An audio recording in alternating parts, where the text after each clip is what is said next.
থানা ডুবে যাচ্ছে, জলের তলায় পণ্যশ্রী থানা। দেখুন পুলিশ অফিসাররা এক হাঁটু জল পেরিয়ে ডিউটি করতে যাচ্ছে।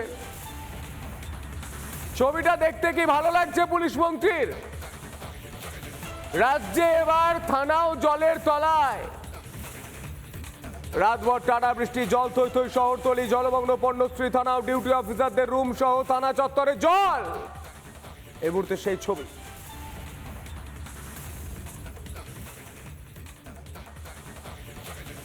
পর্ণশ্রী নয়, শুধুমাত্র এই মুহূর্তে টালিগঞ্জের ছবি উঠে আসছে। গড়িয়া থেকে টালিগঞ্জ 6 নম্বর রোড জলমগ্ন, পাটুলি এলাকা।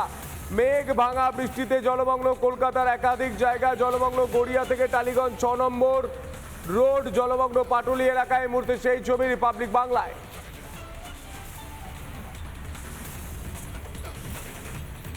দেখতে পেয়েছেন যান চলাচল স্বাভাবিক নেই, যান চলাচল অনেকটা ধীর গতি সম্পন্ন হয়ে গিয়েছে।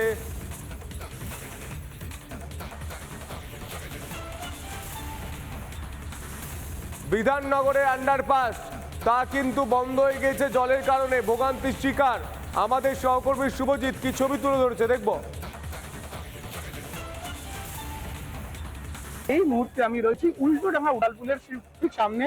এই যে আমার সামনে দেখা যাচ্ছে পিছনে উল্টোডাঙ্গা আন্ডারপাস, এখানে কিন্তু এই রাস্তাটা খান্না থেকে যে উইপ্রোর দিকে যাচ্ছে সেই রুট সম্পূর্ণ প্রশাসনের তরফে বন্ধ করে দেওয়া হয়েছে, কারণ প্রায় কোমর সমান জল। এবং আমার ঠিক ডান দিকে যেটা উইপ্রো থেকে খান্নার দিকে যাচ্ছে একটা লেন খোলা রয়েছে, সেটাও কার্যত জলমগ্ন। ছোট গাড়ি যাওয়ার জন্য একেবারেই সম্ভব নয়, বড় গাড়ি বা একটু উঁচু গাড়ি বলে সেটা যাচ্ছে। অটো বা অন্যান্য যে নিত্যযাত্রীদের যাতায়াতের জন্য যে গাড়ি সেগুলি যাচ্ছে না, ফলে ব্যাপক সমস্যার মুখে পড়ছে। এবং সামনে প্রচুর মানুষ যারা রোজকার অফিসে যায় সেক্টর 5-এর দিকে বা ওইসব দিকে যারা যায় তারা কিন্তু বিশাল সমস্যার মুখে পড়ছে। এবং উল্টোডাঙ্গা থেকে যে লেনটা দিয়ে বেরোয় মানুষ স্টেশন থেকে নেমে, সেই রাস্তাটাও কার্যত হাঁটু সমান জল। সব মিলিয়ে একটা তীব্র সমস্যা, জলমগ্ন। এবং তার মধ্যে দফায় দফায় বৃষ্টি আসছে এখনো, ফলে সেখানেও কিন্তু জল যে নামার যে প্রবণতা বা যেসব প্রশাসন করছে সেটা কার্যত ব্যাহত হচ্ছে, কারণ যেটুকু নামছে সেটা আবার বৃষ্টির ফলে জল জমে যাচ্ছে। শুধু উল্টোডাঙ্গা নয়, উল্টোডাঙ্গা থেকে এভাবে জল পেরিয়ে যে কোনো অফিস যাত্রী, আমাদের মতো যারা অফিসে কাজ করতে হয় দুবেলা দুমুঠো অন্ন সংস্থানের জন্য, তাদেরকে কিন্তু বিধাননগর থেকে জল পেরিয়ে সেক্টর 5-এ এসে আপনি স্বস্তির নিঃশ্বাস ফেলতে পারবেন না। সেক্টর 5-এও একই ছবি। উল্টোডাঙ্গার ছবিটা দেখতে পাচ্ছেন। দুবেলা দুমুঠো অন্ন সংস্থানের জন্য মধ্যবিত্ত মানুষকে এই কোমর সমান হাঁটু সমান নোংরা জল, পচা ড্রেনের জল পেরিয়ে অফিসে আসতে হচ্ছে। উল্টোডাঙ্গার ছবি, আমরা সেই ছবিটা দেখতে পাচ্ছি। এর পাশাপাশি সেক্টর 5-এর ছবি। আপনি কি ভাবছেন উল্টোডাঙ্গায় জল জমেছে, সেক্টর 5-এ জল জমবে না? সেক্টর 5-এও জল জমেছে।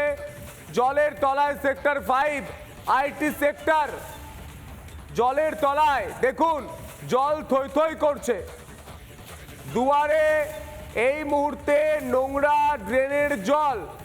মমতা বন্দ্যোপাধ্যায় বলেছিলেন দুয়ারে সরকার, আমরা দুয়ারে দেখতে পাচ্ছি নোংরা ড্রেনের জল। আবহাওয়াবিদের সঙ্গে আমরা সরাসরি লাইভে কথা বলেছিলাম, তিনি ঠিক কি জানিয়েছেন আমাদের শোনাবো আপনাদের। মুহূর্তে পৃথিবীর জলবায়ুগত পরিমণ্ডল একটা বিপর্যস্ততার মধ্যে দিয়ে যাচ্ছে, কারণ এই রিট্রিয়েটিং মনসুন বা প্রত্যাবর্তনকারী মৌসুমী বায়ুর সময়ে এই ধরনের বৃষ্টিপাত এটা খুব একটা স্বাভাবিক ঘটনা নয়। এখন এই নিম্নচাপ ধীরে ধীরে ওড়িশা উপকূলবর্তী অঞ্চলের দিকে শিফট করে যাচ্ছে, ঘন্টায় 12 কিলোমিটারের কাছাকাছি। ফলে টোটাল এই নিম্নচাপের প্রভাব শিফট করে যেতে সময় লাগবে প্রায় আগামীকাল সকাল 10টা।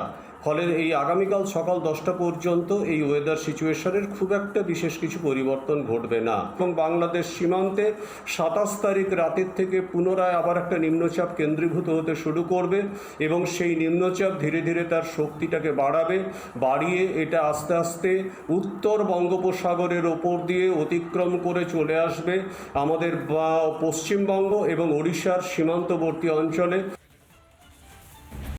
নানা ধরনের কন্টেন্ট দেখার জন্য লাইক করুন, শেয়ার করুন আমাদের ফেসবুক পেজ, সাবস্ক্রাইব করুন আমাদের ইউটিউব চ্যানেল। পাশাপাশি অন্যান্য ব্রেকিং নিউজের জন্য অবশ্যই চোখ রাখুন রিপাবলিক বাংলায়।